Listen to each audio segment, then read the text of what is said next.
কালকে বরমশাই বাজার করতে গিয়ে দারুণ একটা জিনিস নিয়েছে। এই দেখো, এই বছরের প্রথম বাড়িতে আম আনলো। না না, কাঁচা নয়, পাকা আম।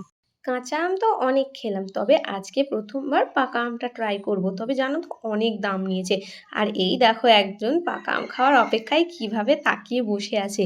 তো আমটা কেটে কুটে নিয়ে একেবারে ছাদে চলে আসলাম খাওয়ার জন্য। বেশ সুন্দর হাওয়াও হচ্ছিল ফুরফুরে তাই। আর আমি যেভাবে কেটেছি ওইভাবে ওনার পছন্দ নয়, ওনাকে নাকি ভিডিওতে যেমন দেখায় সেইভাবে কেটে দিতে হবে। তো চলো, আবদার করেছে যখন চেষ্টা করেই দেখলাম। আর ওরটা কাটার পরে এবার আমারটাও কেটে নিচ্ছি। আমি ভাবলাম চলো দেখি ভিডিওতে যেভাবে দেখায় সেভাবে কাটলে আবার টেস্টের কোনো ডিফারেন্স হয় নাকি।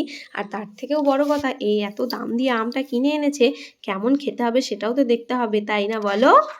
আর হ্যাঁ, আমগুলো নিয়ে আসার পর সবার প্রথমে কিন্তু গোপাল ঠাকুরকে ভোগ দেওয়া হয়েছিল, কারণ আমাদের বাড়িতে নতুন কোনো ফল আসলে আগে ওনাকেই দেওয়া হয়। তো খাওয়ার পরে বুঝলাম যে পুরো টাকাটাই আমাদের জলে চলে গেছে। একটুও ভালো না খেতে, একদম পানসা জলজলা, খালি নরমই হয়েছে। এগুলো তো কার্বাইড দিয়ে পাকানো আম, তাই হয়তো এরকম স্বাদ।